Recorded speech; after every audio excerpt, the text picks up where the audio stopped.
because I had just learned this new style of I don't love these hoes. Yes. I had not fully immersed into the Heath Wiggins that came home from Freaknik. And so there was this one young lady that I kind of took a liking to there. She was from North Carolina. She went to A&T. And so it came out that night. We were staying at the hotel that the guy who we went down to Miami was staying at. And we were just going to sleep on the floor or whatever. I didn't know what hotel that was. And then they was like, what hotel are y'all staying at? And they were like, oh, we're staying at this hotel. And I was like, what hotel are we staying at? He said, we're staying at this hotel. It was the same hotel. Okay. I was like, oh, this is great. And then it turned out like, what room are y'all in? They were like 4 doors down from our hotel room. I was like, what are the chances? I mean, look at God. Oh, my. Did attending Freaknik lead to any significant life decisions or changes in direction for you?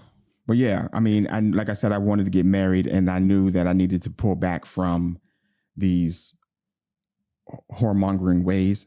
And the 95 Freaknik that I went to, that's when I saw all the stuff that was happening. It was like, that was too much. Okay, you're not here no more. You're not in this space no more. The energy had changed, and I had changed. I was like, I'm trying to pull back from this. So I'm definitely not going next year. And you need to start maturing because you're going to get married in 2 years, and you need to pick somebody next year in 96 so that you can be engaged for a year. And 5, 4. Oh, I put the fingers up. 5, 4, 3, 2. Did it again. What? You always don't say the last 2 ones. 5, 4, 3. Action. Welcome back. I'm Heath. I'm Bernie. And it's the Heath and Bernie Show. Yeah. What's up, people? I'm Heath. This is Bernie. We are a Black Christian married couple, been married for 26 years, been working with couples for 24 of those 26 years. And we go out together and go to fun places together and go on dates together. Yeah. And that's what we did last night. And we live together. And we live together, too. You normally say that. That's what we did last night. Yeah, we had And so today's episode, we'll be talking about Freaknik and how it changed my life. Oh, my goodness. Because I was there. I feel like that girl on the Dear Wifey. Oh, my God. Oh, my God. Oh, my God. Yes. And so we're going to talk about that. Bernie's going to interview me. Yes, I have and questions. See how I went from Freaknik to marriage. Because there's a path that is directly there. Please like and subscribe and do all the things that you do to show appreciation. You want to talk about what we did last night? Well, yes. Last night we went on a date night and we went to see the podcast, Here's the Thing. Yes. And he watches that all the time. I occasionally come in and start watching it while he's watching it, but it was really fun. They were hilarious. It was surprisingly better than I thought it was going to be. I didn't understand. I always when we go see people, because this is the second time we went and saw somebody who's on a podcast tour. It's like, what are they going to do? They're a podcast. And you're always like intrigued, like, it's a podcast. What do you do? What are they going to do? Right. It was really good. It was really funny. When we saw Angel and Marcus Tanksley, Is This Going to Cause an Argument? Podcast live. That was entertaining. That was fun. Yeah. We had a good time there. This one I thought was better. Oh. This was way more people. It's a big venue. Oh yeah! First of all, there was the Warner Theater. The Warner Theater in DC, and it was packed. Is sold out. It's for very friendly. It's not very friendly to people who are grown. It's not very grown person friendly because the seats in that theater.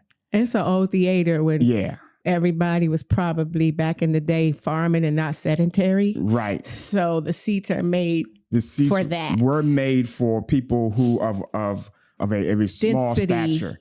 low density. Right. We got there. We didn't get there early, but we got there early enough that, not many people were in the theater at the time. Yeah. I saw how tight the seats were for us, and I'm short. And so my knees were hitting up against the back of the seat. And I'm taller than him. So you know what my knees were doing. So I'm like, I know people in here are going to be upset. And then, when me and Bernie, who got seat next to each other, we sat together. When we both tried to sit back, I'm up like this. It's like a plane. It's worse than a plane. It's worse than a plane. It's worse than a plane seat. It is worse than a plane seat because there's no give on the hips. It was really, really tight. And so I was like, man, this is not going to go good for people. So we were watching people walk up the stairs because we were on a balcony level.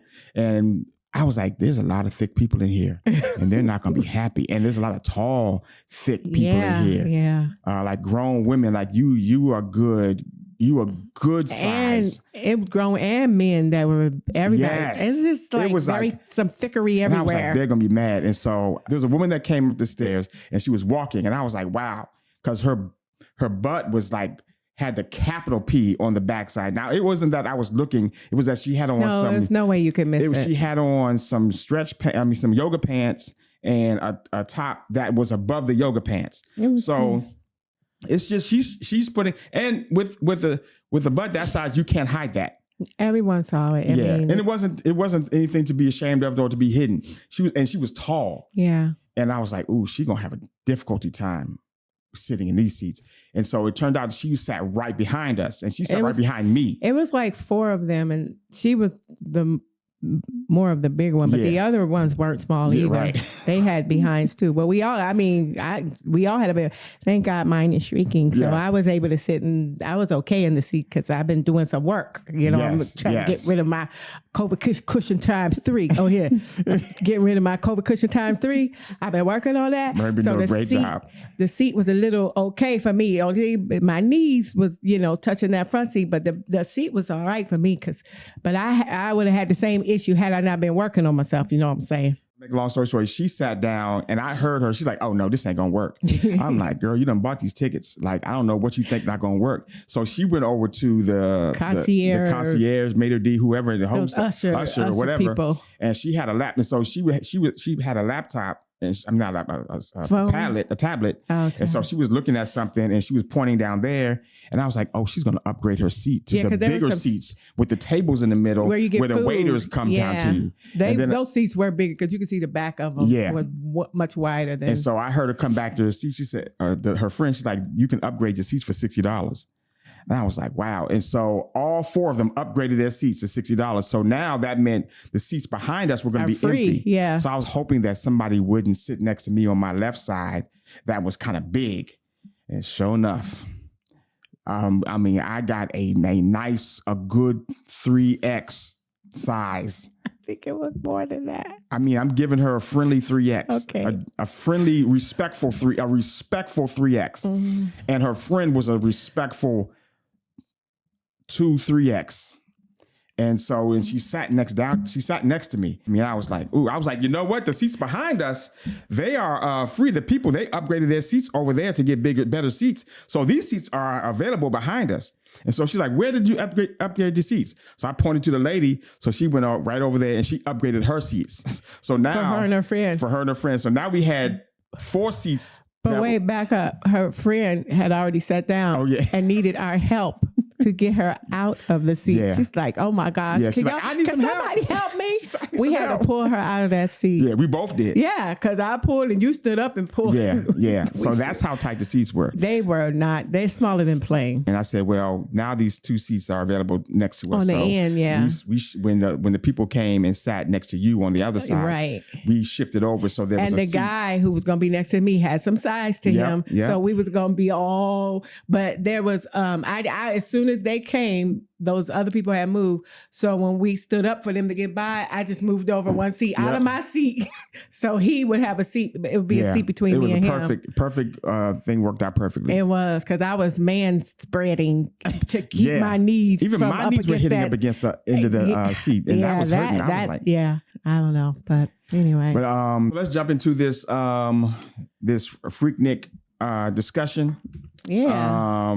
So we watched it the other night. Yeah, we watched the Freaknik. I didn't see myself on there, so I was looking for him. I was looking for myself too. Because I was there. But I did see somebody I know. I mean, really? I don't know them, but they're on a show because I watch Married to Medicine with these doctors, mostly women doctors that are married to men, you know. And I saw one of the husbands who is married to one of the doctors, and I think that show is in Atlanta. Okay. So, and I think him and his wife are college sweethearts. No, I didn't see anybody that I knew there. I was looking for me out, seeing if I was in the background. I was looking for you too. But did you have hair then? Or did you used to shave your head? I cut my hair bald like this for Freaknik. Wow. That's the first time I ever did that. And I've been doing it ever since. What made you do that for Freaknik? Because at that point in time, I had always had the fade. With the part on the side? No, that was a high school. No, you did that one time when we were friends or something. I saw it. I remember. You had some hair and it was a part. But your hair had grew. You was letting it grow. I don't know. We were just friends. But I remember seeing that. I stopped rocking a part back in high school. I know. I don't know why you did that. It was like something. It was around the Knickerbocker days. I just remember seeing it. I was like, oh, that's a different look. I always had the same hairstyle from junior high, high school, college, young adulthood. I've had that same the low, the DC cut where you got the fade, the even fade all the way around. I didn't even do the temp. I think I tried to do the temp taper for maybe about a year, but I didn't like it. Did you have a part when you were sitting on that car in that purple shirt where your muscles was like doing all what they was doing and stuff when you was young? Yes, I think I did have a part all then. Rounded out and sitting out saying, hello, hi, how you doing? Did you have a part then? I think I did have a part then. Oh, okay. But I wanted something different. So I was like, I'm going down south with my friends to meet people. And then I said, let me just cut all my hair off. Mm-hmm. And you ready to get into these questions? So yes. What do you want to know about Freaknik? I'm going to ask you a few questions. Okay. The first few questions are going to be just about the event and stuff like that. That's going to be the first set. Okay. The next set is going to be about how Freaknik affected you as a person, as a young man during that time. Okay. Heath, what first drew you to attend Freaknik in Atlanta during the 1980s and 1990s?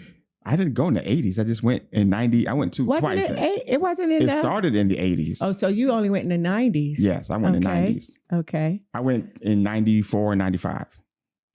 And what drew you to this event? So I never heard of Freaknik before. Mm-hmm. We had a friend, the friends who I went with, who will remain nameless because of strays. I'm not trying to get nobody and nothing. I'm just talking about my experience with Freaknik. I'm not talking about what anybody else did. Nope. No. Don't do it. What are you talking about? I'm not. What are you talking? I'm not gonna talk. We're not mentioning no pastors or nothing like that. Why would you say that? I know. You edit it out. I mean, they weren't pastors back then, but Merlin, anyway. Stop talking. Oh, what? Okay, sorry. Next question. Okay. I have a friend that I went to high school with that moved down to Florida in Daytona Beach. Uh-huh. And some friends of mine who keep in contact with him was like, yo, he asked us if we wanted to go, if you want to come down to Daytona because it's spring break. And do you want to go? Now you got to step back some. So in 93, I think I hit the pinnacle of my, not the pinnacle. I had started a big, huge trajectory upswing of like my adulthood. Because at 23, how old were you? I was 23. In 23, were you working at the Bureau? I had just got the job at the Bureau. I remember. I had just got the job at the Bureau of Revenue and Printing, my good government job. Mm-hmm. And I was already working there. I was making $26,000 a year, balling. This is 1993? 1993. Okay. Just got the job. And in November, I bought a house, single family home in Capitol Heights, Maryland. And then the weekend that I went to closing. Well, that's a big deal because most people go to their apartment from their parents' house. You went to a house. Right. At 23, you bought a house. The weekend I went to closing, I bought a brand new car. a 1993 Isuzu You Trooper. really thought you was adulting, huh? Because I didn't have a car before. I was driving my mother's car, and I was like, I can't. Well, you did. You had that car you were sitting on in that purple short with your muscles. That car had been died. But you had a car. You said you didn't have a car before. Well, I didn't have a car at that time. Yes. My car had died. I had 3 cars by then. That's what I'm saying. You They had all cars. died. Yeah, they had all died. So I had been riding my mother's car. When I bought the house, I wanted to buy the car the same weekend. Like I went to closing on Thursday and bought the car on Saturday because I knew that the housing wouldn't hit my credit yet. And so that way, if I bought the car, the house wouldn't show up on my credit. So I was still qualified. So I would have been able to buy a car and a house at the same time. So I was able to afford it because my mortgage was only $527. What happened when I got there? It was not that. It wasn't that. Why? What happened? Why was it more by the time I got there? I think I had an arm. I had an arm. Oh, okay. I was bawling at the time, like, as a young black man who thinks that you got it all, I got a house and a new car at the same time. So I was like, I'm him. And so when my friend was like, let's go down to Daytona Beach, I was like, we hop in my new truck. Let's roll. Daytona Beach. So we drove down to Daytona Beach, and I was like, let's get an RV. And that's when we rented an RV because we were going to ride down Daytona Beach in an RV and like hang out on spring break, because back then spring break in Daytona Beach was like a big thing. Let me ask you something. Daytona Beach was before Freaknik? Yes. I didn't know that. Daytona. So we drove down to Daytona Beach and hung out with the guy who lived down there. We stayed in the RV. And then we also stayed in his apartment. I won't talk about what happened down there. Actually, I had to talk about what happened down there. Go ahead. So down there, when we met with him, he was like, oh, all y'all people back up home in D.C., y'all be all nice and friendly. Y'all need to stop being all nice and friendly. Y'all need to be, because girls down here in Florida are different.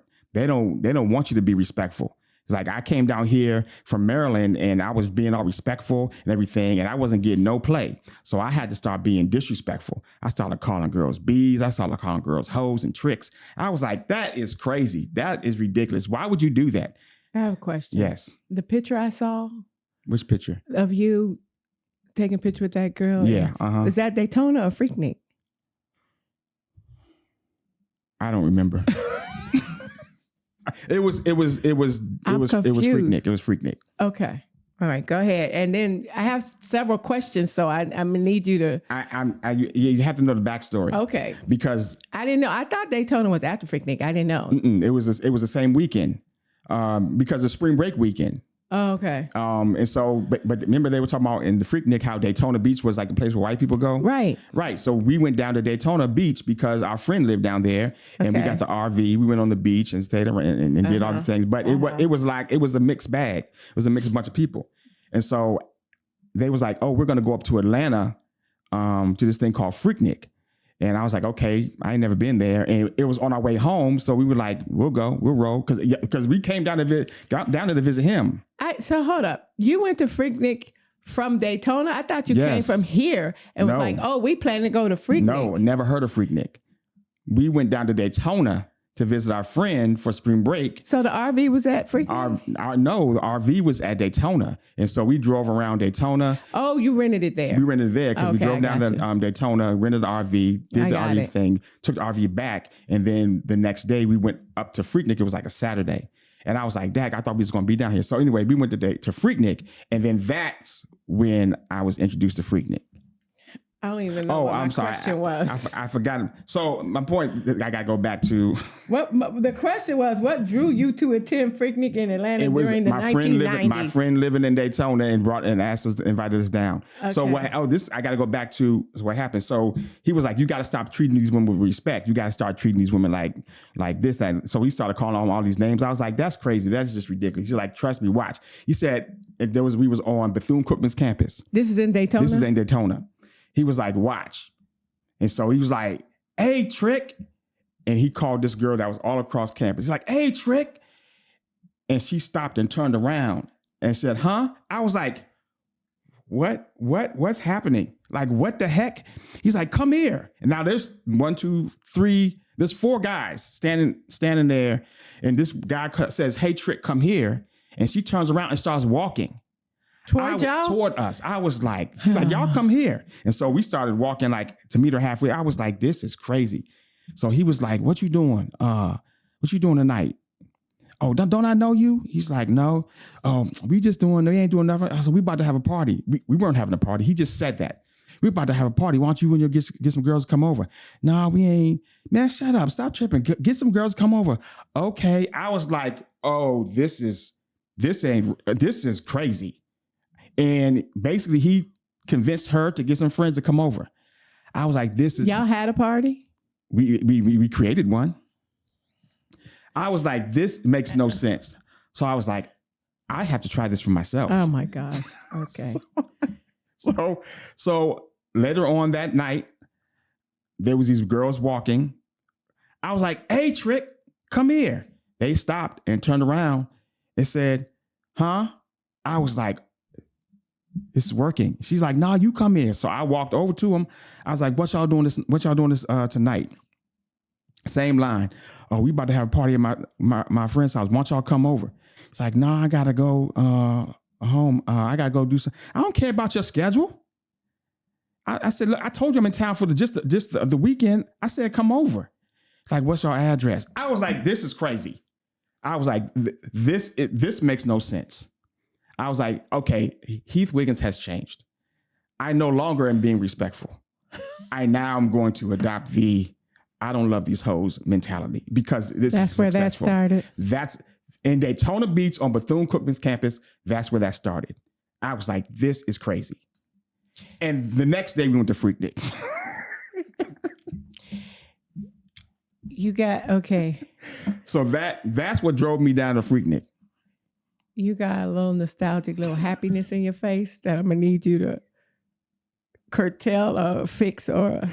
Actually, I'm going to let you have it during this interview. Okay. You can have it during this interview because before we got to this interview, every time when we was getting ready for this podcast, every time we mentioned Freaknik, he had this little nostalgia, like little grin on his face. And I'd be like, why are you grinning like that? Every time we talk about it. But anyway, I'm going to let him have it during this interview because we are talking about the actual event and what occurred and all that stuff. So anyway, now... I got a whole lot of questions. Come on, I'm not going to be so. I'm not going to be as I'll let you do that introduction. But I had to get that backstory out. Yeah, thank you for the backstory. That's what caused me to go down to Freaknik. There's going to be a lot of questions that's going to jar you to want to like go to a lot of memories and dig deep. I'm not going to do that. But you could do that later on when I get to the questions about how it affected you. Want to just talk about the event. But that was how it affected me. But no, those questions are coming. Okay, so you have to know that part because that's when I say Freaknik changed my life. Yeah, it changed my life because of what happened in Bethune-Cookman's campus. What I realized, I don't love these hoes. Okay, and I have some more questions about how it changed your life later on. I'm just trying to get through the event and stuff right now. So, can you describe the atmosphere and vibe of Freaknik during that time period? In general, don't go into no deep specifics yet because there's other questions. So from my experience, as we were driving up from Daytona to Freaknik, I had never been to Atlanta. And so we were driving up 85 and traffic was crazy. It was like we were trying to get to Freaknik, but we did not realize that there was a traffic jam to get into Atlanta. And so for Freaknik. And so my expectation, because now I'm driving now, it's my truck, my brand new truck, I'm driving. Traffic was crazy, but Freaknik was happening like the video showed, was on I-85. You get out your car, you go run over to a minivan of girls in a car with the side door open. You jump in there, you take a picture, and then you get out. You run over to a girl like, hey, how y'all doing? Where y'all going? Where are we going? On the freeway? On the freeway. Because traffic was stopped, parked. Jesus. Eventually, you would get to an exit. But when you get to an exit, there's traffic and you're doing the same thing. So that was the atmosphere. So your friends was doing that because you was driving. I know. But after a while, like, park. I'm getting out. I'm doing, but then, I'd get in the car, drive 10 feet, park, get out, run around. Everybody was doing it. People sitting on cars. What they showed in the videos, people sitting on cars, people standing on the freeway. On the freeway. Because I had an Isuzu Trooper the back doors. I had a sunroof, but the sunroof. No, I didn't have a sunroof. But the back doors open like a barn. They open like a barnyard. It didn't have to lift up. So the people I was with were standing with the back doors open, standing on the back of the truck, bouncing to the music while I'm driving, and they're jumping off, running over here, jumping off, running over there. So that was the vibe and atmosphere of Freaknik during that time period. How did Freaknik compare to other events or festivals you attended during that time, during that era? There was nothing. I went down to, like I said, I was at Daytona spring break before that, and I thought that was the thing. I thought that was it. There's been nothing else before it or after it that I've ever seen that can compare. Now, how did the city of Atlanta and its residents respond to Freaknik during that time? I mean, y'all was just, you know what, took over their city. I remember this very vividly. I was riding on 85, and there were police officers standing in traffic, just making sure traffic was moving. There was a guy who was in a car who had a brick. It was a brick of marijuana, like an unopened packaged all up, about this big, just like you see on TV. And he was smoking one, and he had a brick like this. He was selling it? No, he was just showing like this is what I'm about. He was just like, I got a brick of weed. Marijuana wasn't legal then. It wasn't legal then, and he drove right by the cop, and the cop was the black man. The cop just looked at him, and then just kept looking. I was like, but wasn't there a lot of traffic? What was he? How could he get him? I don't know how he could do anything. The police officer? Yeah, because it was... I don't know, but keep in mind, this dude got a brick of marijuana. He's driving by a police officer, and the police officer's not doing anything. That's unheard of. So I was like, this is crazy. So the residents, y'all just took over their city. Yeah, they couldn't do anything. I remember seeing this white bride and groom when we finally got off the exit. We pulled up at like a KFC, and I saw this white bride and groom running across town. They were like running across the street. She was in a wedding dress. He was in the tuxedo, and they were running, and they were like laughing. They had a smile on their face, and everybody was like cheering them and clapping and everything. Because there was a lot of people around. They were trying to get somewhere. They couldn't get nowhere. I'm sorry that they got married during Freaknik, but I don't know where they were trying to. I don't know if they were trying to get to their wedding venue or they're trying to get to the reception. I don't know, but they couldn't get there. All right, so can you describe the fashion and style trends that were prominent at Freaknik during that time? It was whatever. It was like people talk about the fashion that was like going on back then. The baggy, this is 93, so the baggy jeans, this is the height of hip hop era. Yeah. The colorful shirts and stuff. I noticed really the women's hair was shaved the asymmetric joints, the mushrooms, with the French rolls, the finger wave, the trunk jewelry. Yeah, all that stuff was that was straight 90s stuff. In the Freaknik movie that we watched, there was a store. You were like, so merry-go-round. Yeah, merry-go-round. So what was that clothing about? That was like the hip, trendy, fashionable, urban clothing that you would go and buy all the hot, latest fashions, the latest trending fashions there. Okay. So what role did you think Freaknik play in bringing together communities or fostering social connections?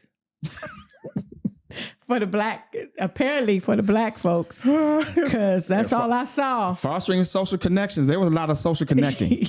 There was a lot of fostering of social connections. It was a lot. It was a lot. Did it bring together the community? It brought together. Because it brought together the communities. Because the beginning of the Freaknik, for the people who started, it was a picnic, which is why they changed it to Picnic Freaknik. That's what they said. Yeah, first of all, the people who started it. I'm calling cap on that. Y'all, the people in the documentary, the people in the documentary said that they didn't want it to be this old freaky thing. They said the word freak didn't mean freak. It meant talked like about fun. I ain't never known Freaknik from that song. From the 70s. Come on, of the 80s. But that song, don't that mean exactly what everybody think freak mean? Exactly. Freak had a very specific word, especially with Rick James. Girls are freak of the week. But to their credit, when they showed the people singing that song, They had on church clothes with long dresses and was clapping and rocking like they was a little group choir at the church. So it was a very strange feeling for me and an oxymoron because the words they were singing didn't go with what I was looking at because they had on suits like they was going to church. The girls had on long dresses past the knee, clapping and rocking like they was in the choir. But what are the words to that song? It's the freak. It's about going to the party. It's about going to a club and dancing, doing the freak.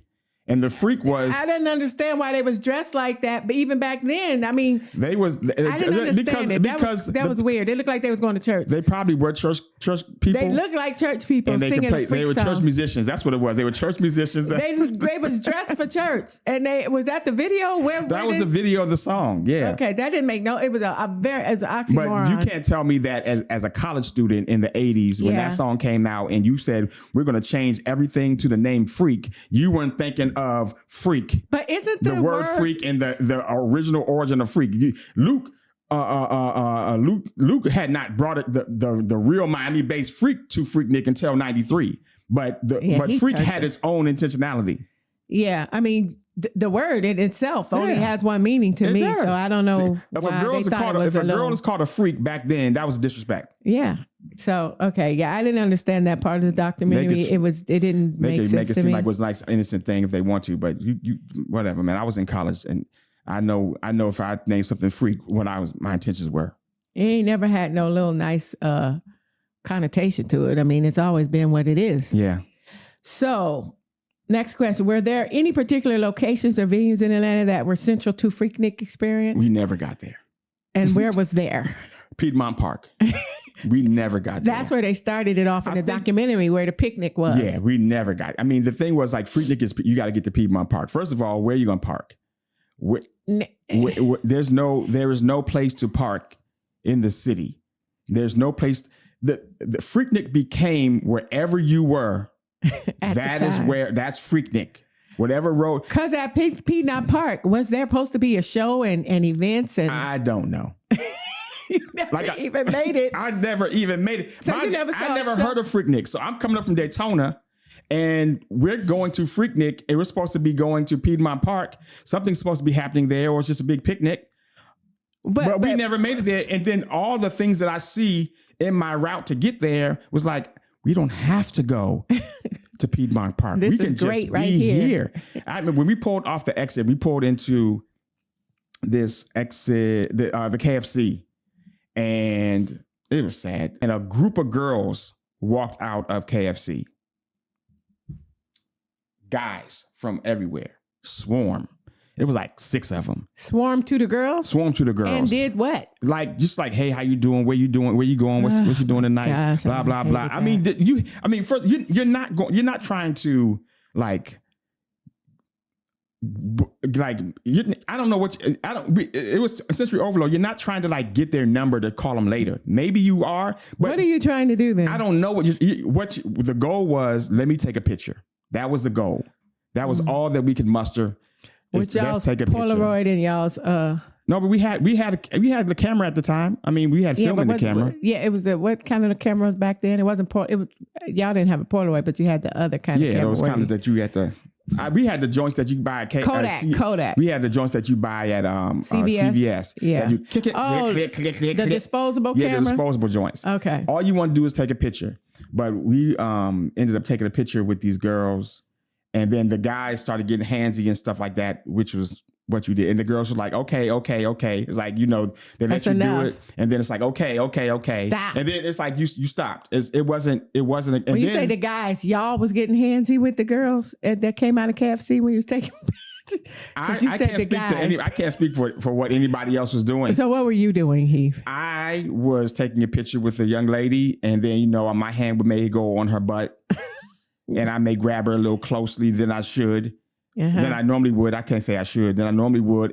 But then I think the girls were like, okay, I'll let you take this picture. And then okay, back up off me. And that's what we did. Right. And that was the acceptable, what was the question you asked? Community, how it brought the community together. That was the acceptable way that the community came together. Let's take these pictures and then let's move on, because you are just one of many that I'm going to run into today. But it turns out like, after after we stopped talking, after all the other guys left, it's like the girls were like, so what y'all doing? And it was like, well, we try to go down to, somebody told us some place that we needed to go. And so we just said that name. I didn't know where it was. And I'm driving. I have an SUV now. So I was like, you know, where y'all going? Oh, we going someplace. All right, we following y'all. Let's go. So they got in their car and we got in our car and we followed them. Mind you, my friends are still riding on the back of the SUV with the doors open down the road.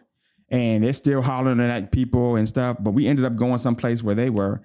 And then I can't remember what happened for the rest of the night. Is the street still crowded and everybody's traffic? I think we found a little nook that took us a back way to some more crowded streets. Okay. So did y'all encounter any notable celebrities or public figures at Freaknik during that? Yeah, honestly, no celebrity. Nobody.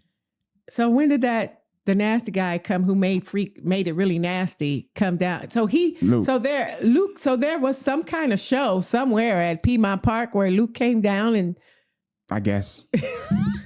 I don't know. I didn't even know he was there. I didn't know anything about him. Okay. I mean, I knew who he was, but I didn't know anything about. So how did law enforcement or city officials manage the crowds and activities during Freaknik? Did they? They did not. Did you have any interactions with the law enforcement or city officials during Freaknik? So they weren't whatsoever. They weren't doing anything at the time you were going. They were not there, but they were not needed. I mean, there was no beef. Nobody was fighting. Nobody was doing anything wrong that I saw. Yeah. Yeah. Okay, so how did Freaknik evolve or change over the years that when you attended? Did it evolve or change over the years? Yeah, so I went twice because after year one, I was like, I have got to go again. But then I went the second year in 95. Yeah, 95. And I can tell the level of debauchery had intensified. Now, mind you, I was all for that. But it was at 90. So, okay, I have to go back to 93 Freaknik. Because I had just learned this new style of I don't love these hoes. Yes. I had not fully immersed into the Heath Wiggins that came home from Freaknik in 93. And so there was this one young lady that I kind of took a liking to there. She was from North Carolina. She went to A&T, North Carolina A&T. And so it came out that night. We were staying at the hotel that the guy who we went down to Miami was staying at. And we were just going to sleep on the floor or whatever. We didn't know what hotel I didn't know what hotel that was. And then they was like, what hotel are y'all staying at?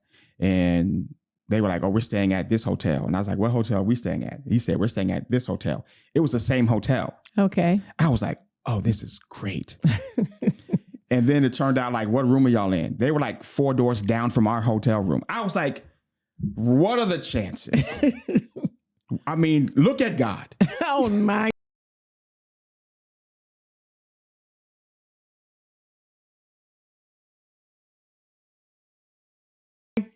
Lord have mercy, sound like Angel and Kevin last night. Look at God. And so I was like, so we ended up hanging out and going wherever. And then eventually at, I don't know what time of night, we ended up going back to the hotel room. And this was Saturday. And so mind you, next day we're going home. And we end up staying up all night talking. With those girls? Like, whose room was y'all in their room or they was in y'all's room? I think we were in our room. So y'all just talked? We just talked. Because we at the time did not know how to transition that into something else. And I was still one of those nice guys. And so my nice guy. He was just learning, I don't love these hoes. Right. My nice guy energy was still real strong. And so I was like, oh, I really like this girl. So I got her number. And then we kept in contact coming home. We kept in contact when we got, I got back home, and we kind of started like not a situation, but like a long distance phone call conversation. Mind you, she had a boyfriend. But I didn't care because I'm about to take her from a boyfriend. She told you that? Yeah. I was like, I'm about to take her from her boyfriend, and her boyfriend was cheating on her. I think he was abusive and some other stuff. So I was like, oh yeah, I can come in here and save you. Now, mind you, I'm at home in my house. She's on campus, and I think she was living with her boyfriend at the time. And so she had to call me. She had to call me. This is after your Hampton. She had to call me after her boyfriend went to work for a night shift. So that ended after I got my first phone bill. Because that was when you didn't have unlimited minutes. And you had the long distance This is a coverage. cell phone? This is a cell phone. Wait, no, this is before cell phones. I didn't have a cell phone at the time, but this was during like you had to call somebody long distance and on the regular landline. On the regular landline. Yeah, that used to cost. And that joint got Did you get in trouble? I was a you grown at man. your own house? Yeah, but I mean, I was like, okay, right. I can't keep this up. So that kind of just faded away. But I was like, but I really liked that. Really kind of made me like, okay, I kind of want to, even though I saw what I saw in Freaknik, I kind of still am that person that wants to be in a relationship, that wants to like be with somebody. Dude. Yeah. Yeah. I was going to ask you, that was one of my questions that you already answered, that did you keep in contact with anybody from Freaknik during that time? So were there any controversies or challenges associated with Freaknik during the 1980s and 90s or 90s when you were there? Like I said, when I went back in 95. Oh, you could tell it was I can tell the debauchery had intensified. It was, and what I saw on the documentary. It got real crazy. The difference between what happened in 93 and what happened in 96, 97, I didn't go then. When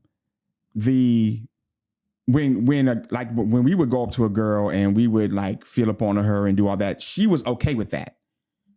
And it was like, okay, there was a acceptable level of fondling, and then there was a like, okay, I'm doing it, and then I'm out. And sometimes she would toot that thing up, start twerking on it, and then like would step away, and it was like, okay, I'm good. But what was happening was later on, after you do that, and now more guys are coming like, oh, I want to get some, and then there's a group of guys, and they're now grabbing and taking people's clothes off. But it looked like it got to the point from the documentary that there was no toot or inviting. It looked like people were just coming up, touching, sticking hands up places, doing things, just was like very violating. Yeah, invasive, especially with whatever you had on. Yeah. They were like snatching, there was no, is it okay if I touch you type of atmosphere. It got too far. Here's the slight difference, because we was doing that anyway. We wasn't asking girls if we can grab their butt. But you were saying they was tooting. You did say but we didn't you ask said no girls. We just put our hand on their butt cheeks, grabbed their breast, and they was like, or they would let you do it, or they would move your hand away. And then you would like, you wouldn't be like, no, I'm going back. But see, and then another, like 6 other guys come around and start grabbing stuff. That's what the difference was. But I don't know if they was going, yes, like they were. Yeah. No, what do you mean you don't know? I'm telling you they were. No, not when you were there. When it got real bad, I think people just start grabbing, and they weren't even doing that. I think people were getting attacked without inviting. So here's something that happened in 90. I think that's what it looked like on the documentary. In the documentary, there was one incident where there was a girl that was standing on top of a truck. She had no top on. I think she had like a thong on, and then there was a guy standing on the truck, and she was freaking the guy on top of the truck. So what I saw, which to me was like, okay, that's too far. This is starting to change. It's starting to be a little bit too much for me. What I saw, it was a big van. This is when you were there? This was 95. You weren't there? I was there. Oh. And I kind of, at Freaknik of 95, I kind of was like, I was seeing everything happening around me, but the energy was too whatever. It was too rankus. But I saw this van pull up, and the van door opened up. It was like one of the 15 passenger vans. The van door opened up, and girls got out of the van with like, they took off they bottoms, and they were bare? They was bare, and they lift up their shirt, and they was like boom, boom, boom. They had nothing on underneath. No thong, no nothing. Nothing. And so just birthday suit. Okay. And then the guy got out the driver's seat and came around, and he was like standing there. And then the magnitude of, and it pulled up on the corner that I was standing on. So I was like, oh shoot. So I'm just like gravitated toward that. Like, let me get a good look. But the guys came from all over and like converged on it and just started converging to the van to the point where the girls had to get back in the van and the guy who was driving it had to come and close the door and like drive away. And I think there was some girls that got on top of the van and started like took their tops off. It was dancing like that, like the one on the video. She had no top on. It was freaking this guy. I think I saw that and I was like, what was that for? Like, why would you do that? I didn't really understand why girls would do that. And so I was like, this really is not my thing. I was becoming a person of low character, of lower character, but I had not debased down to that. And to the point about what I think about the Freaknik experience, and maybe we'll get into this later about at the time of my life, I was growing and maturing to becoming the Christian man I was going to become. And so that was a phase when I was not him yet. That was the time.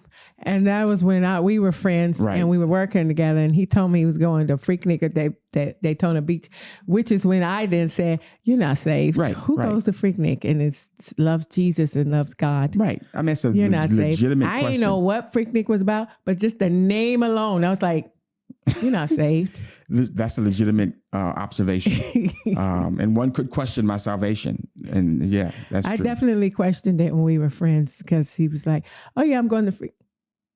Yeah. But Jesus. But I knew that was not something that I didn't want to go down that path. I was down a path and I was like, I don't want to take that route. Oh, but I was going to say the arc of debauchery and sin that introduced Freaknik, the arc of that was gradually increasing, which that's the normal course it would take when you have such lucid sin and debauchery like that. It was inevitable to go where it went. That's exactly. I mean, the predatorial approach to men. That was where it was going. It just had not got there until later on. So, in your opinion, what made Freaknik such a unique and iconic event for Atlanta? I don't care about Atlanta. Freaknik was just well, in general, it was just because it was just so. It was unabashed, unashamed freakism. So, looking back, how do you think Freaknik influenced popular culture or societal norms during that era? It gave women the license to be freaks. Okay. And there's safety in numbers, and if everybody's out here freaking, then it's okay for me to do it too. Okay. So now these questions are more toward you. Okay. And your time at Freaknik, and how it affected you. So how did Freaknik influence your perceptions? This is a kind of about Atlanta's culture and community. Did it influence? Because you had never been there before. Yeah. I mean, you really can't attribute Freaknik to Atlanta. You can, because I see where the origins of the documentary sourced it, where it came from. But for me, I was going to Daytona. So when you just ended up. Yeah. And we were going to Atlanta on Saturday for this thing called Freaknik, and then we're going home on Sunday. So Atlanta had no bearing on what Freaknik meant to me. It was just. So you had no perceptions about Atlanta and culture when you got there. Yeah. Cause I knew this wasn't a situation where people live here in Atlanta. This is how Atlanta does it.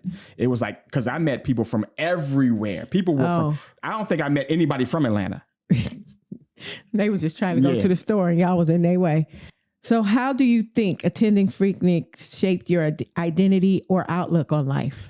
Okay, now here's where we got to get into it. Because or did it? When I came back from 93 the first time, when I was on these, I don't love these hoes. And the phrase, it's all good. It's all good was coined down in Freaknik because it was all good. All of it was good. It didn't matter it was like whatever you want to do, it's good. So when I came back, and I remember this very vividly because my best friend, I went out with him and some of his friends from college. And when I came home, I was like, okay, I'm on some, I don't love these hoes type of thing. And so we went out, I picked them up, and we were going out, just like 3-4 guys. And I'd never been out with his friends. And so I was like fresh off of Freaknik, like 2 weeks later, and we were driving down, I think 14th Street or someplace in DC. Did you try some of that stuff in a normal environment? I at a red light, I saw these car girls behind me. I got out of my car, ran over to the girls, like, hey, what's up? What y'all doing tonight? Where y'all going? My friends was like, dude, what is you doing? I was like, shut up, watch. And I was like, where y'all going tonight? Oh, we going down so-and-so. All right, we gonna follow y'all. Oh no, we ain't. I said, man, shut up, Trick. And they was like, what? I was like, yeah, stop tripping. Where y'all going? We gonna get with y'all. They was like, okay. I was like, all right. And so I got back in the car. They was like, what is you doing? I was like, watch, we following them. So we followed them. And I think they lost us in traffic or something like that. We never even went somewhere with them. But then they was like, dude. And so my friend, did they lose you on purpose in traffic? I don't know. I think we just left them. I think my friend's like, no, we're not going. We going. I think because we were going to Union Station, had a lounge in Union Station at the time. I remember that. And so we going there, and I was like, man, whatever. So we went to the lounge in Union Station. So I'm like, I'm in predatory mode now, not predatory like what you saw in the video, but like, okay, before I was a little bit, laid back, chill, respectful. Now I'm like, where the hoes at? Oh my God. So I'm rolling up to women that I rolled up to this woman who was like really tall because she was the best looking one in there. I was like, how you doing? What's going on? What's your name? Wait. Taller than me? Yes. She was like Jill. 6 feet? Like Jill tall. Oh my gosh. And so you like, how you doing? I was like, how you doing? What's your name? My gosh. I did not care because What'd she say? I'm fine. Yeah. She's like, I'm fine. What's your name? Actually, it was, my friend told me that's Tawana Brawley. I was like, why do I know that name? Tawana Brawley had an incident at Howard when she was on Howard's campus. Back in the 80s. Why do I know that name? I'm not going to talk about the story, but there was a situation that happened with Tawana Brawley on Howard's campus that made the news. What was that with Al Sharpner and all that? And that was New York. That was that other girl's name. But I think he might have been involved. I think he might have been involved. Anyway, I did not know who she was. And so I'm like, I'm going up to girls, I'm talking, and I'm like, so I'm going up to a group of girls now. Because mind you, in Freaknik, you go up to a group of girls and you talk to them. You would have never did that before Freaknik. Heck no. You wouldn't have the confidence to do it. Did not have the confidence at all to do it. But my experience on, so it was the demonstration at Bethune-Cookman College by that guy. It was my experiment for myself to see if that would work. And then the validation at Freaknik. That was the sequencing of it. I experienced, the dude said, this is what you do. This is how you talk to girls. I tried it. It worked. And then I went to Freaknik. And then I was like, oh, this is who I am now. This is the new Heath Wiggins. So when I came back, me walking up to a group of girls at a lounge was nothing. So I walked up to a group of girls. Hey, what's up?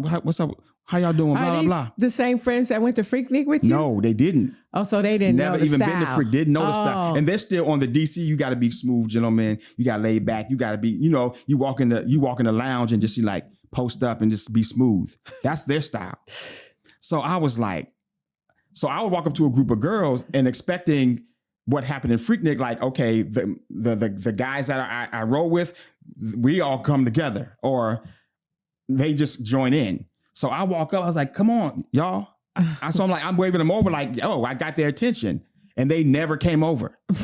They're like, you out your own, so you out there by yourself. I just said maybe like 2 times. And I was like, dude, what are y'all doing? And they was like, what are you doing? I was like, Slim, this is the style. What are you saying? They was like, Joe, they were like, E, your friend is wilding, yo. Your friend is wilding. I was like, oh, y'all just whack. Y'all okay. So I stopped hanging with them and I created that environment around me. I'll say that. I created that environment of just like go up to anybody, say anything to anybody, be disrespectful to anybody. Was that working in this regular environment? I would say that it was working, but I didn't care. It was like I really didn't. Were girls looking at you like, nigga, what's wrong with, oh, I didn't mean to say that. But like, what's wrong with you? I think they were, but I didn't care. I don't recall that being a deterrent. Something, I don't recall them responding in a way that would make you me feel bad, except for this one girl I did. There was one girl I did. We was in like a Wendy's drive-thru or something like that, and she said something. I was like, Trick, shut up. Through the intercom on the drive-thru. She was working at Wendy's? She was working the Wendy's, and because I was on some disrespectful stuff because that's what I had learned. Oh my God. And my man he's like, dude, what is you like chill? Like, no, I mean, I understand about Freaknik, but that's not necessary. I was like, okay, well, maybe I won't do that then. So I got up and she gave me my food, or I think I didn't order food, or I don't know what happened. She spit on it. I know that much. Right. The heck? But I was like, okay, that's taking it too far. I know my boundaries now. I'm not going to just be disrespecting anybody. But I mean, in Freaknik, that's what you did. I know, but you try Freaknik stuff in regular world, in the regular environment. So, okay, can you share any funny or unexpected moments that happened to you at Freaknik? Not that you did, but I can't share any. No, that happened to you. That happened to me. Yes, not that you did or your friends did. Did any funny or moments that you could share that happened to you? Because it wasn't just you guys grabbing. I saw on the show, girls was grabbing people, men's areas and stuff. They also was grabbing stuff and doing things. So remember I told you the style, the style was, you just got to get it. The goal is to get a picture and then to move on. Right. Because the picture is what coalesced all the girls to pose and stop so you can grab, and then you stop grabbing and then you move on to the next batch. Mm-hmm. The film that I had, the little camera that I had, we had run out of film. And we didn't have any more film in the camera and no more backup film. So when we're talking about, let me take a picture, I'll give my friend the camera to take a picture of me. There's no film in it. No film. So we're just taking pictures just to grab. I was not anybody else. I was. So that was the only funny thing. But see, after a while, that became like, what are you doing? It was like the back of my mind was like, what are you doing? Like, you just out here groping women? And then the front of my mind was like, yes. 23? Yeah. That's how old you were? I don't know if that was 23 or 24. Them young 20s. It was all, the Freaknik just blended into one big experience to me out of those 2 years, except for the part where I was like, okay, this is getting too much. Okay. Can you identify any specific lessons or values you gained from your experiences at Freaknik? I don't love these hoes. Wow. That was very helpful for me because I had come out of the stage of I'm a nice guy. I had the DC fade or the temp taper, and I went to the bald. I don't love these hoes. I was very assertive when it came to me talking to women, which I wasn't, which I found to be very successful. These are the lessons and values you gained. Very, very effective because I didn't care about what women thought about me anymore. So it gave you a confidence that you did not have, right. But it wasn't a good kind of confidence. I mean, it gave you confidence, but at the same time, it was confidence, but I didn't use the confidence in the right way. Yeah. Initially, I didn't. Yeah. Again, at the time, 23, 24, 25, that's when I was starting to be like, okay, I want to, that conversation I had with that young lady, that when I came back from Freaknik, I was like, that's who I really want to be. But right now I need to explore this genre of Heath. And that genre of Heath allowed me to create relationships with people that I would not have normally created because I'd have been too shy. Mm-hmm. Which made me feel like, I can get anybody that I want. That's the kind of confidence I had. Like, if I want you, I can get you. That's why when I was thinking about like who I want to marry, when I came up with this plan about who I want to marry, I was like, I'm putting together a list of women with certain criteria, and anybody that makes that list, I'm going to marry, and I'm going to get married in October of 97, even though I'm not dating anybody right now. I mean, that confidence came from Freaknik. Wow. The ability to be like, I'm going to marry somebody in 97 and not even have a girlfriend because I'm just that confident that I can get anybody that I want. Because Freaknik gave you confidence that wasn't there. Or yes. was there and the confidence was, I don't love these hoes. that was like, because what I learned, it was, and this is kind of how I help some young men who have confidence issues, who need to grow in their confidence. When you care about what other people think about you, you kind of move cautiously. Right. When you don't care about what people think about you, you don't have any abandonment, and you don't have any inhibitions. That's me. You don't have any inhibitions. So I just say what I want and do what I want, and women were attracted to that. And I understand now why, but women were attracted to that, and so it allowed me to have access and allowed me to do things that I previously would not have been able to do. Yeah. So just that exposure kind of awakened me to that. So would you say attending Freaknik contribute to any personal growth or self-discovery for you? Yeah, that was it. That was I because I don't love these hoes.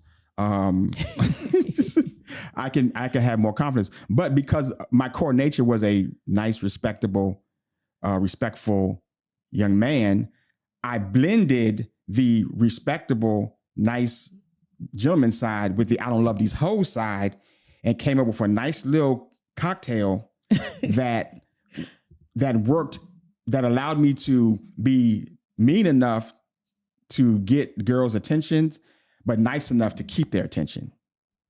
You know what I mean? Yeah, I mean, if you're describing the person that I heard about and didn't like, that's what that was to me. Yes, it was like you were kind of like a nice, I don't want to say pimp, but a nice player. You were like, you're the guy. You were the type of guy that, I don't love these hoes, but I'm gonna open the door for you, and I'm gonna be a gentleman. At the same time, I don't love this type of stuff. So he's saying one thing to the women, right, but doing all these gentleman things. So which is keeping them around, and And I didn't know that was. I didn't know at the time that was the contradiction of treating them like I don't love these hoes, telling them about other women I was with or other women I was doing things with, and then being respectful to them and nice to them and opening doors and stuff like that. Yes. How that is like playing with the girl's mind. I did not know that. I just was definitely, like, this works for me. This is successful. Yeah. And it was because when I heard, when you started working at the Bureau, I had already heard things about you. And then when you started working, I was like, oh, that's Heath, which is why I did not like you, because I heard about all those things. And I was like, because you weren't the normal kind of player type person. You didn't have the dog part with the player. Right. You was being real nice to people. And part of that was because there was a spiritual maturing that was happening at the time too. This is all before me, by the way. Yeah, everybody. Let me just say that. We was just real good friends. This is why we were co-workers and kind of became like best friends. So I knew a lot about his life and what he was doing and where he was going and who he was talking to, the women who like him. He would tell me all his escapades and stuff, and then we had mutual friends, and so I knew people who kind of liked him, and I was like, why? Because he's, what are you doing? But anyway, and that's how our friendship kind of grew. It did. Because I would come in on Mondays and tell the weekend's escapades, or I'd be in awe, like, what? Did what? Oh my gosh! Or I would or the weekdays escapades. It just was like, it's like my life was a soap opera to Bernie. Yeah. And we just connected off about mine too. Yeah. To anybody who I was talking to at the time, I would be telling him all what was happening. And I would give her advice about like what to do, what not to do, what that meant, and so forth. Because I was learning it myself. Yeah. How do you think the experience at Freaknik have shaped the person you are today? Yeah. I mean, we've talked about that already, but I know the importance of how I changed, about what significant changes that happened because of Freaknik. Mm-hmm. But then it's sort of like the pendulum swings to that one end of the spectrum. Yeah. But then when it swings back, it doesn't swing as high as it did before, and it doesn't swing as high as before. There's a gradual decreasing of the arc of the swing away from your core, and it's eventually will get back down to the core of who you are. And that's what I realized from a spiritual standpoint, because mind you, I was a Christian this whole time. I got some Christian questions too. So as being a Christian the whole time, there was a maturing that was happening that was... Hold on. Go ahead. Can you describe any internal conflicts or struggles you faced regarding your Christian beliefs while attending Freaknik? Not at all. I didn't have any conflicts while I was attending Freaknik. Okay. I had conflicts after Freaknik. Okay. Years after Freaknik. Okay. Yeah, I didn't, because I just was like, you know what it was? Because I was maturing, and I was mature enough to know that, okay, I'm sinning, and Jesus forgives sins. So let me go ahead and sin and let Jesus go ahead and do his thing. And eventually I'll cut this back. But right now I'm sinning. And see, in my day, you don't got it. You're not saved. That's just how I was taught coming up, which Heath helped me a lot with, because I didn't learn about grace. It was no grace. You're going to hell. Do it. You're dying. Right. You know, but so that's... You said, do it, you're dying. That's what they taught us. I mean, you didn't get it. If you sin, I mean, you literally... And get it means the Holy Spirit. Even though the Holy Spirit is a him, they say you didn't get it. If you sinned in any way, you don't have it, go back to the altar.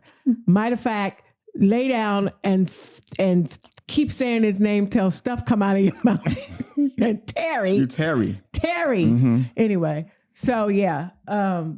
So you knew about you. What did you just say about that? You didn't have any conflicts going. You just knew. Yeah, no. I knew eventually the person that I had become from Freaknik, that I didn't want to be that person.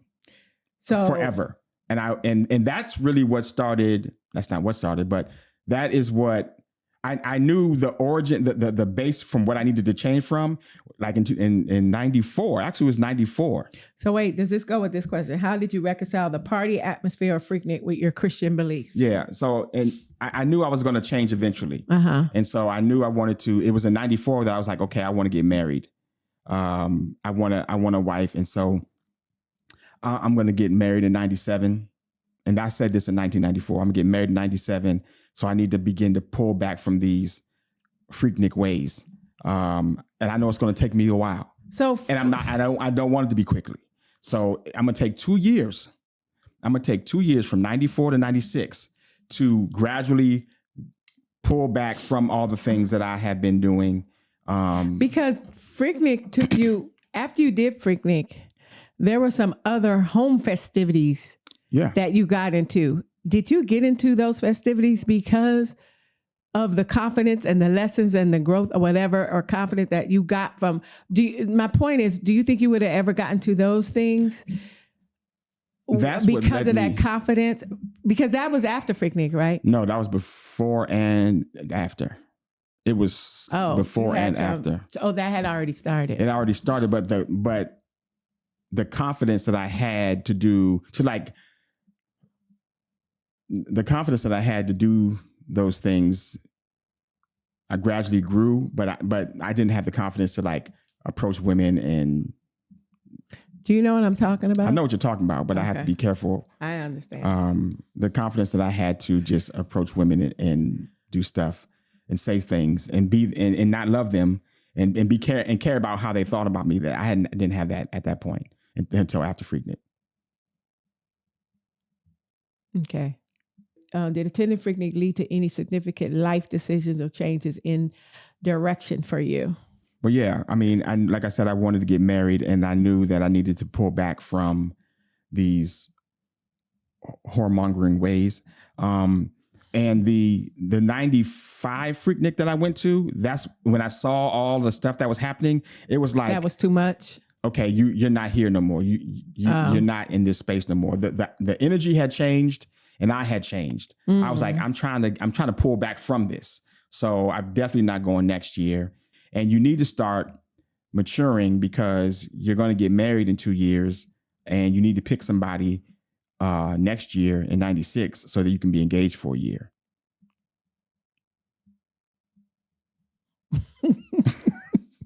Because I don't know if you all haven't heard the story. That was kind of how that was my story of how I got married.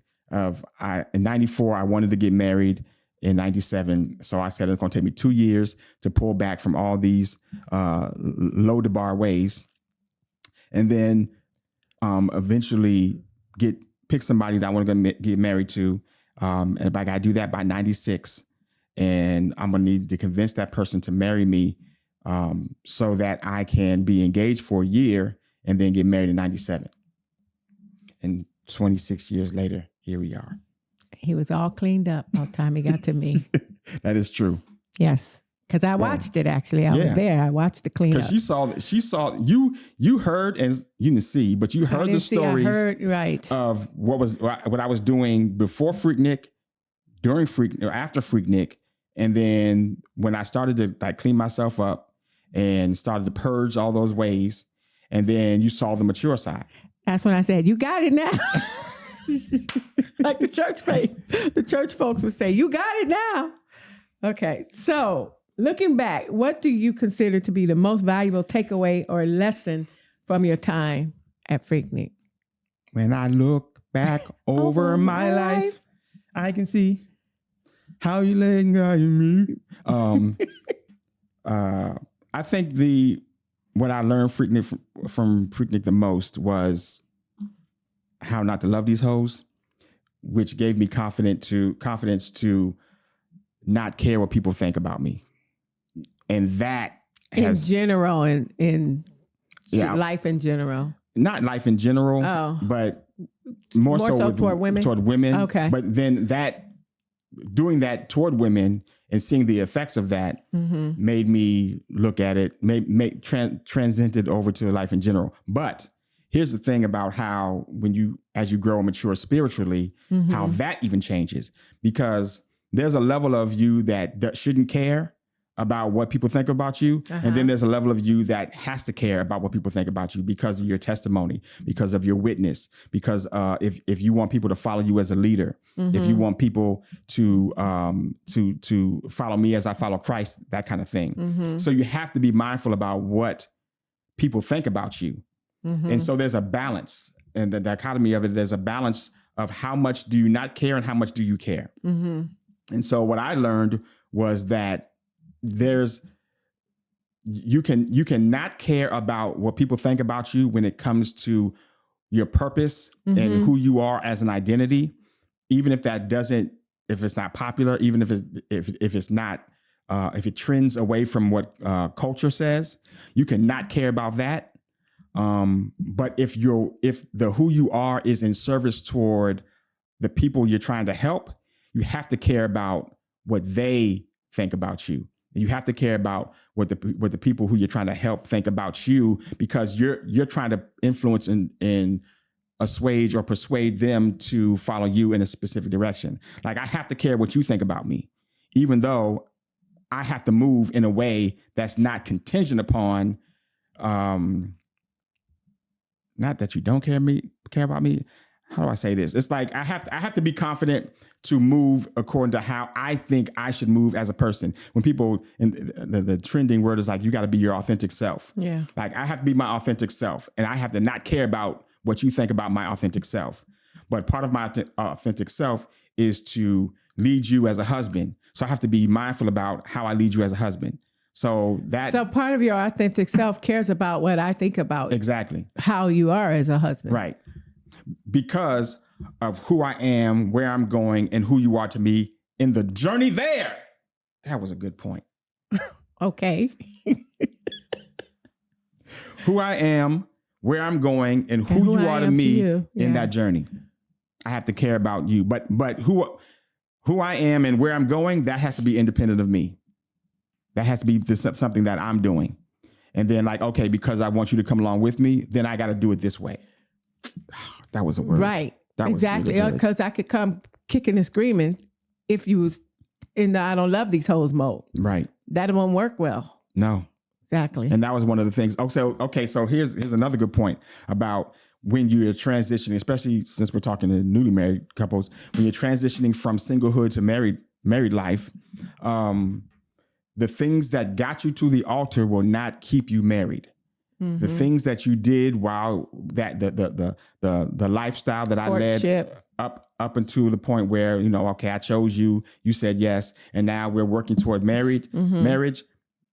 that got us married, and walking back up the aisle was like, okay, yes, that got me married. But now there's a different set of rules that exist. And my history of Freaknik, some of that stuff is helpful, but a lot of that stuff was not. Right. And so like the interactions that I have with women, the freedoms that I would have to go up to a group of people that I don't know and just be like, hey, what's good? How y'all doing? Did not go well with me. And the way that I would go up to a group of people and then speak to the women and not have any problem being very free with them, because that was my background. Mm-hmm. That's not going to work in our marriage. No, it didn't. And so the things that the freedom and the boldness that I had that allowed me to approach you the way that I did and to move the way that I did around you, that attracted me to you, and that you saw something in me that was like, oh, that's good, that's beneficial, that I like that. That also is the same thing that when in the marriage context, when it's no longer effective, I had to get rid of. Yeah, because I did see a leader, but I didn't see this is the beginning of our marriage. I saw a leader, but the leader it was uncomfortable because it wasn't just to me. Right. And because we kind of came together as friends and we didn't do that, we weren't together in that emotional way. Right. It was kind of like uncomfortable feeling for us because we came together as friends and not like, oh, I like you, you like me kind of way. We had to make a decision and kind of decide all that stuff later on. But yeah, it didn't work well at the beginning because you should walk straight to me first, not all these other holes. And I didn't know that because I just was, you hear what I said? No. Lord forgive me, I didn't mean that. Anyway. But yeah, I think that was a very key transition point for me. And I think it's a transition point for newly married couples, is the things that you had. Yeah, that's a good point. Yeah. And if you're engaged, because we have some people that are engaged that be watching this, if you're engaged, be confident as you approach your wedding, your marriage, or whatever, that you be authentic to who you are, so that you can identify the things that are uniquely you and how you move. But then you need to realize the direction that you're going and how you're going to move together, and be sensitive to the people, to the person. Or people, because there may be some children involved. You be sensitive to the people that you are moving with. We're coming with you. And care about them. Right. And how your movements affect them. Right. So yes, you did move this way. And yes, it is something that is intrinsic to who you are. And yes, it is valuable, but you have to be mindful about the people that are coming on the journey with you, and be sensitive to that, because you want somebody to be sensitive to how you feel about how they move. Right. You can't just expect somebody, and this is guys too, it's mainly the guys. You can't expect someone, especially if you follow a biblical structure where you believe that you are the head and your wife agrees to that, where you like, I'm moving this way, we're doing that, I'm doing this, and you got to follow me. You have to be sensitive to like what your wife or y'all's children or her children or y'all's bonus children feel about how you move, because you don't want that same thing to be reciprocated back to you. What am I following? Yeah. And a lot of men who speak like what you just said have not shared not a darn thing about what the woman is supposed to be following. That's the problem. Yeah. That is a whole nother problem. But if somebody had a vision and a plan and was sharing details and stuff, maybe you wouldn't be having to pull a load of trying to pull. What? I'm just saying I couldn't think of nothing that makes friction this way when you try to pull something, because it's a load and it's heavy. And I just see when those people are plowing and it's going through the wood, that's what you're pulling, because you ain't shared not one thing with the person that you're trying to get on board. Like what is the plan or vision or whatever. So anyway, I think some of those men who say follow me, they never really have nothing to be following, which is the problem. That's one of the problems. Yeah. One of the problems, right? That they don't have anything for you to follow, or when they say follow, they want you to follow them based upon their. They want you to follow and figure out what they're supposed to be doing. Sometimes that too. I wasn't going to say that, but they want you to follow them in all of your bad decision making and bad judgment. Jesus. and erratic decision-making styles. They want you to follow that. Yeah, no, that's not. Even though they are aggressively and assertively leading, but the way they lead is so erratic and is so disjointed. Yeah, It is so conflicting. It is so insensitive. And they just want you to follow yet anyway. And that's just not fair. That's another problem, right? That's a whole nother podcast show. Yeah. Okay, last question. Okay. Last question. In hindsight, what advice would you give to your younger self regarding maintaining a strong Christian faith while attending events like Freaknik? You know what? Let me ask it again while you think this through. Go ahead. In hindsight, what advice would you give to your younger self regarding maintaining a strong Christian faith while attending events like Freaknik? You know what I would say to my young Christian self? What would you say to your young Christian self, Heath? I would say, do more. Please explain. I would say, do more. Do as much as you want to do. Have a lot of fun. Because there's going to come a point in time when you are not going to be this person. And you're not going to you're not going to want to do all these things. And the experiences that you learn while fully immersing yourself in the season that you're in is an experience that God is going to use so enriching later in your life that if you don't do it, then, well, I'll say it this way. I've seen people, and I've seen examples of situations where people have tried to be good Christians. Mm-hmm. And that has caused more damage than people who have lived freely out here, ran amok, did all the things, and now everybody's the same age of 40. And you got one person that grew up in church with trauma, and you got one person that grew up in the streets that's a good, saved, solid Christian with good, strong values. Yeah. How you get there? Y'all journeys eventually left you to the same place, sitting on the same pew, but you was trying to be a good Christian, and you got all these church hurt and all these. I tried, like, listen to Ty Tribbett's story. I haven't heard the drama, but I heard about some drama with Ty Tribbett, but I don't know what that was about. His story that he tells. Is this the thing everybody was talking about? Part of it, yeah, but okay. Part of his story, because I watched the kevonstage interview with him. His story is like he grew up a church kid. He couldn't do nothing but go to church, and this, sound that, like and another, yeah. And then he got married, and then he was so legalistic with his choir and everything. Yeah. He was very dogmatic and very lording over them. And then when he and his wife got married, there was beefing and so forth. There was cheating that happened on both parts. Right. Blah blah blah blah. I mean that happened as a church kid. Yeah. And then but now he's mature, grown, and learned a lot from that church experience.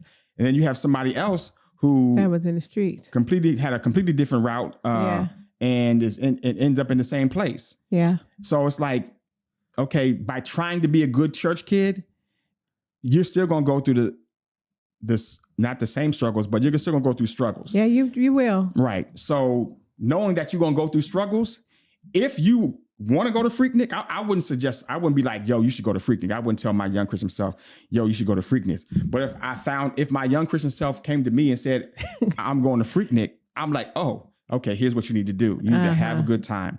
Make sure you get a hotel room. Go down a day early so you can be around things. Make sure you're going to get caught in traffic. Don't, be out here having sex with a bunch of different women, but have a great time. Do as much as you want to do, because eventually that experience is going to help you in the future. Help you grow into God is going to use all that. God used my Freaknik experience to change my life in a better way through the Loader Bar and Baca and the streets of. But if you think about it, what did Jesus do back when he was walking? I mean, he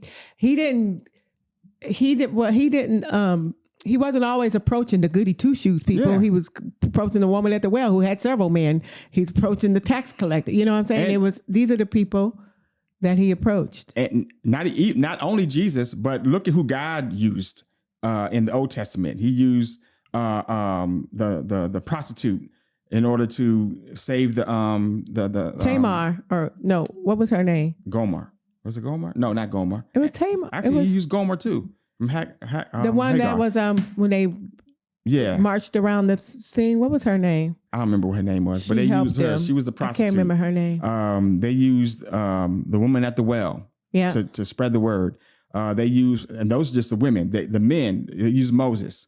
They used David. They used David. He had somebody killed because he wanted his wife. Exactly. He watched her. And the story of that was the story of Abigail is an amazing story. One of David's wives. Mm. He used Abigail. He used what's his name? Abram and Sarah. He used Lot. I mean, he used a lot of people who didn't have a nice, clean, crispy church sanctified. They weren't all Levites. Hercules just couldn't stay away from that lady. He couldn't stay away from that lady. Wait, what was his name? Hercules? What was Samson? Samson. Jeez, and wow, I'm thinking of somebody strong like Hercules. I just see him pushing them pillars. Right. Samson. Yeah. He couldn't stay away. Right. And that's a good story. That's a good example. Hercules? Is that a cartoon? No, it's a Roman person. The Roman god, not god. Samson. That's what I was thinking of. I just knew somebody strong. Yeah, but he's a good example. He went down to Freaknik too many times. Too many. He went to Freaknik. And he kept dipping his toe in it. He went to Freaknik back in like 97, 98, 99. It's like, okay, dude, like, come on. And then he started talking too much, telling his business. Yeah. And he started getting arrogant. Yeah. Like, I'm gonna let you cut my hair. And look how he ended up blind. He went to Freaknik too many times because he got caught up down there with all them girls. He didn't get the lesson and then become a new person. Yeah, and that's a perfect example. He did not do that, and that is the risk that you take when you enter into these streets and these roads. I mean, we can't be like, we can be like that, but there's so many other examples of people who entered into these Freaknik streets and then came out and been a good person. Yeah. And then there's other people that entered into these Freaknik streets and end up being a horrible person. So it's, you can't be like, see, that's why you should and that's why you shouldn't. But that's why I said I wouldn't say you should go to Freaknik. But if you tell me you're going to Freaknik, okay, then here's what you should do. Yeah. Because saying you shouldn't go to Freaknik is not going to be like, all right, I'm going to cancel my plans. No, you're not. And it did start off, according to the documentary, and you were there, as a spring break for young Black people who could not go. You couldn't go home, who was far away, whatever, in college, whatever. And it was more like a community, but a little risque community type thing that was happening before it turned into debauchery, really, really bad. And people, because they did say people had got raped and stuff and whatever. And that's the natural course of debauchery, sin and debauchery. Yeah, it is the natural course. That's the way it leads to. So yeah.